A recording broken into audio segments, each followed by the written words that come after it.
Terima kasih masih di Sindo Malam. Pemirsa, Kejaksaan Agung meralat pernyataannya tentang status hukum mantan Jampitsus Febri Adriansyah. Dalam pernyataan terbarunya, Kapus Penkum Kejagung Anang Supriyatna mengatakan status hukum Febri masih tetap tersangka terkait kasus dugaan korupsi batubara, Asabri, dan Krakatau Steel.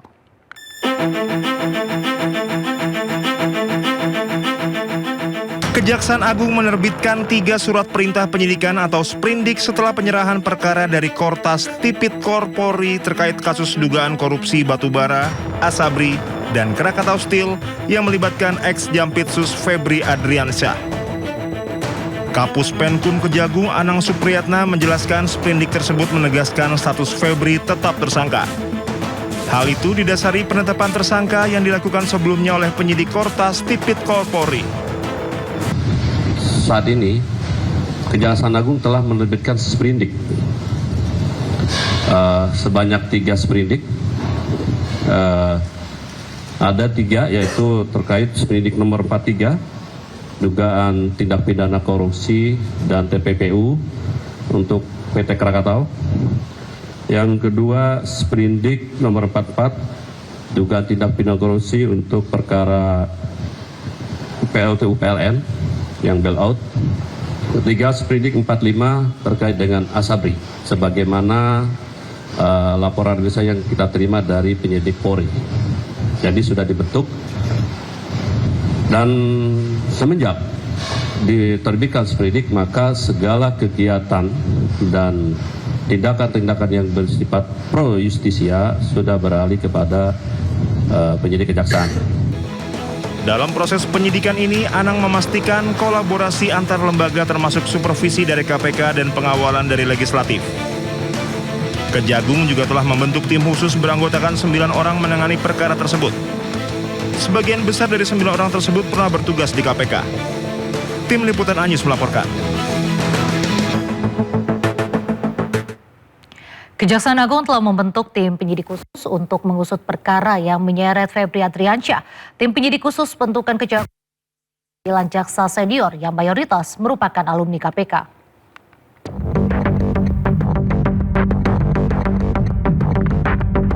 Kejaksaan Agung telah membentuk tim penyidik khusus yang diisi 9 jaksa senior yang mayoritas merupakan alumni KPK untuk mengusut perkara yang menyeret ex-Jampitsus Febri Adriansyah. Pembentukan tim 9 ini ada dalam sprindik baru yang sifatnya khusus yang telah dikeluarkan Kejaksaan Agung. Deretan jaksa yang tergabung dalam tim 9 sengaja dipilih berdasarkan pengalaman dalam menangani kasus korupsi. Dalam sprindik baru, kami terbitkan makanya sprindik yang sifatnya khusus, kita bentuk tim khusus. Ini terdiri dari 9 orang. Yang jelas sebagian besar penyidik-penyidik ini yang berasal mantan alumni KPK. Jaksa-jaksa yang pernah bertugas di KPK. KPK menyambut baik pembentukan tim khusus untuk menangani perkara dugaan korupsi dan tindak pidana pencucian uang atau TPPU yang menjerat ex-Jampitsus Febri Adriansyah. KPK meyakini para alumni itu memiliki track record yang baik selama bertugas di KPK, hingga mereka pasti mampu menuntaskan perkara tersebut. Melihat ini progres yang positif karena Kejagung kemudian dengan segera membentuk tim khusus ya, yang kemudian beranggotakan diantaranya adalah mantan-mantan dari insan KPK ya, khususnya di Jaksa Penuntut Umum. Artinya kami melihat memang kompetensi, pengalaman ketika mereka bertugas di KPK dibutuhkan untuk bisa membantu dalam proses penyidikan perkara tersebut. Usai dilimpahkan dari kepolisian, Kejagung telah mengeluarkan 3 sprindik baru dalam mengusut kasus Febri. Kejagung menegaskan tim 9 ini nantinya yang akan bertugas mengusut lebih jauh perkara korupsi yang melibatkan mantan Jampitsus tersebut. Tim Liputan iNews melaporkan. Kejaksaan Agung menerbitkan surat edaran yang perintahkan menghentikan pengumpulan data dan keterangan terkait pelaksanaan program MBG. Meski demikian, Kapus Penkum menyatakan bahwa penghentian pengumpulan data bukan berarti hasilnya tidak diproses.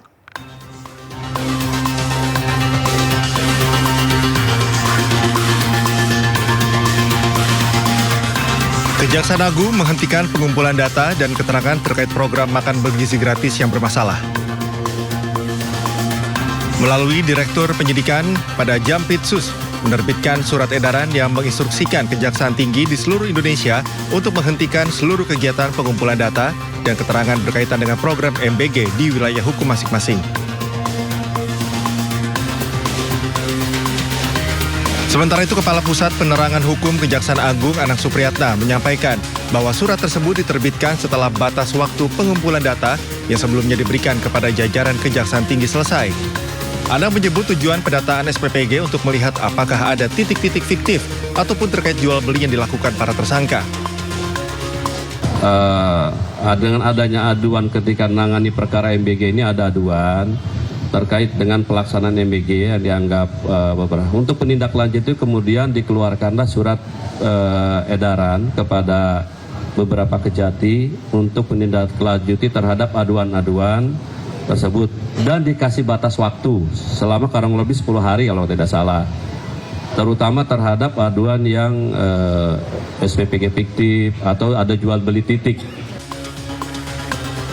Meski demikian, Kapuspenkum juga menyatakan bahwa penghentian pengumpulan data bukan berarti hasilnya tidak diproses. Namun proses penyidikan dan pengumpulan alat bukti akan terus berlanjut sesuai dengan ketentuan hukum acara yang berlaku. Dari Jakarta, Tim Liputan iNews melaporkan. Presiden Prabowo Subianto meminta evaluasi menyeluruh program makan bergizi gratis. Prabowo dengan tegas menekankan setiap program prioritas negara harus dijalankan secara disiplin, tepat sasaran, dan bebas dari segala bentuk penyimpangan.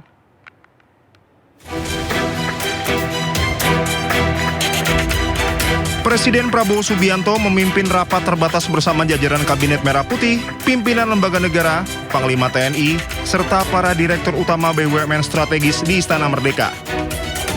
Ratas ini secara khusus membahas salah satunya langkah penguatan pelaksanaan program makan bergizi gratis. Dalam rapat ini, Presiden Prabowo juga menegaskan penertiban praktik penyelenggaraan Satuan Pelayanan Pemenuhan Gizi atau SPPG nakal. Di akhir rapat, Prabowo dengan tegas menekankan setiap program prioritas negara harus dijalankan secara disiplin, tepat sasaran, dan bebas dari segala bentuk penyimpangan. Menteri Koordinator Bidang Pangan Zulkifli Hasan mengatakan telah meminta waktu 1 bulan untuk menyelesaikan masalah MBG. Nomor 2 tadi mengenai MBG akan menyelesaikan persoalan-persoalan yang selama ini menjadi hambatan atau penyalahgunaan. Kami minta waktu 1 bulan, ya. 1 bulan lagi, 1 bulan untuk menyelesaikan, merapikan. Setelah itu langkah-langkah berikutnya kami akan laporkan Bapak Presiden untuk nanti diputuskan, diberi arahan seperti apa keputusan akhirnya. Juhas mengungkapkan pemerintah telah memetakan sejumlah kendala dalam pelaksanaan program MBG. Di antaranya penyalahgunaan program, penetapan titik penerima manfaat, hingga ketersediaan satuan pelayanan pemenuhan gizi untuk mendukung pelaksanaan penyaluran MBG di sejumlah daerah. Pembenahan tersebut merupakan bagian dari komitmen pemerintah memperkuat tata kelola program MBG sehingga pelaksanaannya semakin efektif, transparan, dan mampu menjangkau seluruh penerima manfaat sesuai tujuan program. Tim Liputan iNews melaporkan. Pemirsa, Menteri Pekerjaan Umum Dodi Hanggodo membuka sayembara berhadiah umroh gratis sekeluarga. Hadiah diberikan kepada siapapun yang bisa membuktikan bahwa Komisaris PT PP Aisyah Zakiyah adalah keponakannya.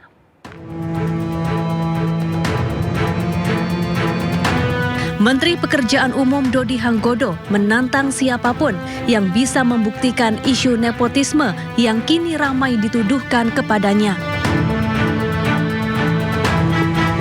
Dodi membuka sayembara berhadiah umroh gratis jika mampu membuktikan bahwa Komisaris PT PP Aisyah Zakiyah adalah keponakannya. Dodi menegaskan tidak mempunyai hubungan keluarga dengan Aisyah. Bagaimana Pak? Tanya apa? Mutasi. Iya Pak, ini benar Pak, ini karena terkait dengan apa bocornya surat Bapak. Nggak ada. Kalau mutasi itu benar Pak? Mutasi kan biasa aja. Pegawai gue 38.600 bisa nggak boleh mutasi ya. Tapi berarti bukan karena isu yang surat bocor. Nah, ini Pak yang komisaris jadi ponakan apa Pak? Komisaris jadi ponakan Bapak. Bukan sayembara, kalau lu bisa buktikan gue kasih lu umroh. Keluarga lu semua. Itu bukan ponakan apa Pak? Bukan sayembara tuh, gue kasih waktu sebulan. Berarti bukan ponakannya Pak? Ya, lu pikir sendiri dah. Menteri PU Dodi Hanggodo belakangan menjadi sorotan publik. Selain rumor keponakan dan mutasi di kementerian, beredar pula soal gambar surat dinas ke Amerika Serikat yang mencantumkan nama istri dan anaknya. Dodi mengaku batal mengunjungi Amerika Serikat dan lebih memilih meninjau jembatan Enang-Enang di Bener Meriah, Aceh. Pihak Kementerian PU pun memastikan surat yang beredar di publik sebagai syarat kelengkapan visa. Biaya perjalanan anak dan istri menteri ditanggung sebagai biaya pribadi.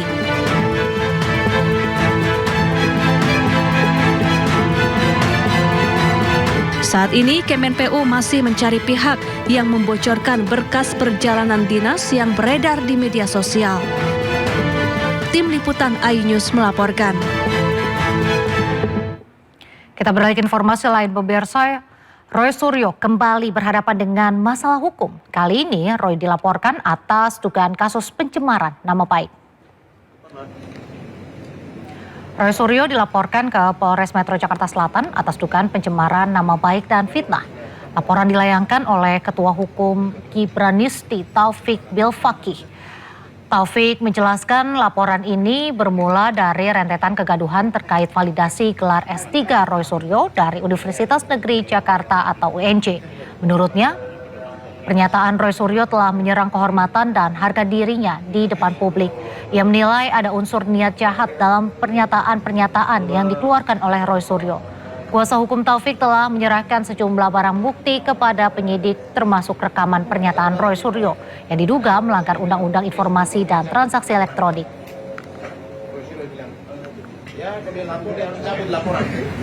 Saya bisa melihat ijazahnya Jokowi itu 99,9%. Padahal di saat yang bersamaan Anda itu punya masalah secara akademik. Kan gitu. Di saat yang bersamaan Anda punya problem secara akademik dan Anda tidak jujur. Seharusnya ketika Anda tahu Anda sudah divonis, Anda dipidana, Anda melapor. Kalaupun UNJ masih mau meneruskan, seharusnya UNJ bikin ya peraturan rektor baru kah, khusus RS, nggak apa-apa dipidana, boleh lulus. Dituding gelar doktornya palsu, Roy Suryo tunjukkan ijazah asli dan dokumen akademik lainnya. Roy juga tepis isu yang menyebut dirinya dikeluarkan pihak kampus karena terlibat kasus ijazah Jokowi.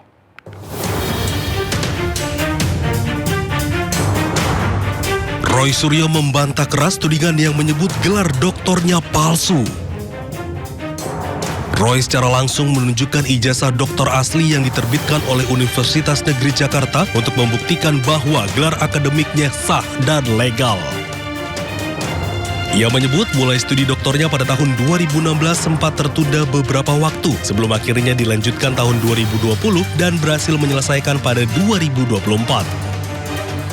Untuk memperkuat pembuktiannya, Roy Suryo memperlihatkan sejumlah dokumen akademik asli miliknya. Selama ini saya selalu menunjukkan ijazah S1. UGM ini asli. Ini kopinya. Dan itu ada legalisasinya. Kemudian ada ijazah S2. MKes. UGM asli juga ini. Dan selama ini yang kemudian digoreng oleh para termul adalah saya hanya menunjukkan surat tanda lulus. Memang surat tanda lulus adalah tanda seseorang memang telah lulus dan di sini jelas berhak memegang gelar doktor. Inilah ijazah asli yang saya dapatkan dari Universitas Negeri Jakarta sah. Di sini ada embosnya, ya, tuh ada embosnya. Ada juga watermarknya. Dan ini bukan ijazah, lintasan stempelnya jelas. Dan ini bukan ijazah baru dicetak di Pasar Pramuka dekat dengan UNJ, enggak.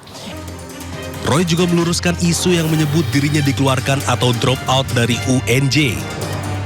Menurutnya, aturan akademik mengenai sanksi DO hanya berlaku bagi mahasiswa yang terjerat tindak pidana dengan kriteria tertentu, bukan perkara yang sedang dihadapinya saat ini. Dari Jakarta, Tim Liputan iNews melaporkan. Iran meluncurkan serangan balasan ke sejumlah pangkalan Amerika Serikat di Timur Tengah. Sindo Malam segera kembali.